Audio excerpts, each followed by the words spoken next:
আইনের প্রবর্তন করেছিলেন, তার পরিপূর্ণ রূপটা দিয়েছিলেন তার অপদার্থ কন্যা শেখ হাসিনা।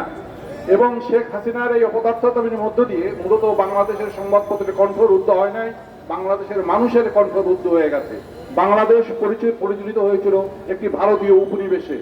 এই উপনিবেশের থেকে মুক্ত করার জন্যই এই স্লোগানটা তুলেছিলেন দৈনিক দেশের মাহমুদুর রহমান।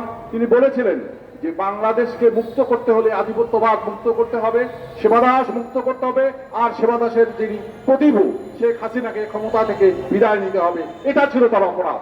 আর সেই অপরাধকে কেন্দ্র করে আমাদের উচ্চতর আদালতের সম্মানিত বিচারকরা যা কিভাবে বিচারক হয়েছে সেটা সম্ভবত আল্লাহ নিজেও জানেন না। এইসব বিচারকরা মনে করেছিলেন যে সত্য কোনো ব্যাপার নয়, ব্যাপার হচ্ছে আমার মতামত, যা কোনো আইনের ক্ষেত্রে না। এই মতকে কেন্দ্র করে দীর্ঘ সময় পর্যন্ত মাহমুদুর রহমানকে বন্দী রেখেছেন, সংবাদপত্র বন্ধ রেখেছেন, মানুষের কণ্ঠকে বন্ধ রেখেছেন। শেষ পর্যন্ত যখন জনগণে অধিকার রুদ্ধ করার জন্য ভারতীয় সেনাবাহিনী প্রবেশ করিয়েছেন, তখন জনগণ রুখে দাঁড়িয়েছে ছাত্রদের নেতৃত্বে, এবং সেই রুখে দাঁড়ার পরিণতি হচ্ছে বাংলাদেশ আজ দখল মুক্ত হয়েছে, কিন্তু দখলদার মুক্ত হয় নাই। এই দখলদার অর্থাৎ এই দখলকারী যারা সেনাবাহিনী ছিলেন, বিচার বিভাগে, সেনাবাহিনীতে, পুলিশে, আমলায়, রাস্তাঘাটে যারা ছিল, তারা কিন্তু এখনো বহাল তবিয়তে আছে। এই বহাল তবিয়তে থাকার একটা বড় কারণ হচ্ছে যে বর্তমান সরকার ক্ষমতা গ্রহণ করার পরে এই দখলদারদের খুঁজে বের করার জন্য কোনো জাতীয় পর্যায়ের কমিটি করে নাই। আমি মনে করি মাহমুদুর রহমান সাহেবকে নিয়ে যা ঘটেছে তার ইচ্ছাকৃত বা অনিচ্ছাকৃত যাই হোক না কেন, এটি ক্ষমার অযোগ্য অপরাধ।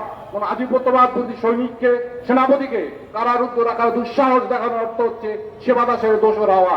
এই সেবাদাসের দোষর মনোবৃত্তি থেকে নিজেদেরকে ফিরিয়ে আনার জন্য সাংবাদিক সহ সকল শ্রেণী পেশা এবং জাতীয় রাজনীতিবিদদের নিয়ে একটি জাতীয় উপদেষ্টা পরিষদ, জাতীয় কেন্দ্রীয় নির্বাহী পরিষদ অথবা অ্যাডভাইজারি পরিষদ গঠন করে সরকারকে খুঁজে দেখা দরকার কোথায় এই সেবাদাসের দোষররা আছে এবং কিভাবে সেই সেবাদাসের দোষরদেরকে ক্ষমতাচ্যুত করে তাদেরকে যথাযথ আইনের অধীনে আনা যায়। শুধু বিচার করলে হবে না, যাদেরকে ফাঁসি দিয়েছে, যাদেরকে ট্রাইব্যুনাল ফাঁসি দিয়েছে, যাদেরকে হত্যা করছে, তাদেরকে তো আর ফিরিয়ে আনা যাবে না, কিন্তু যারা করেছে তাদেরকে যদি আবার এই ফাঁসি কাস্টে ঝোলানো যায়, তাহলে অন্তত ভবিষ্যতের জন্য উদাহরণ হয়ে থাকবে যে কুকুরের দল আর কখনো জনগণকে কামড়াতে চেষ্টা করবে না। সেই কুকুরের বদলে এই কুকুরদেরকে স্থায়ী নির্বাচনে পাঠানোর জন্যই বাংলাদেশে একটি জাতীয় ভিত্তি তৈরি করা দরকার, এবং সংবাদপত্রে কণ্ঠরোধের সকল আইন বিলুপ্ত করা এই কারণে দরকার। পত্রিকা বের করবো, তাতে অনুমতি লাগবে কি জন্য? এটা ব্রিটিশ আইন। ব্রিটিশরা যখন দেশ দখল করেছিল তখন তারা এই আইন করেছিল যে তাদের অনুমতি নিয়ে পত্রিকা বেরোতে। আমি কথা বলবো, আমি কি সেন্সরশিপ বুঝি না, আমার উপর কেন নিয়ন্ত্রণ হবে?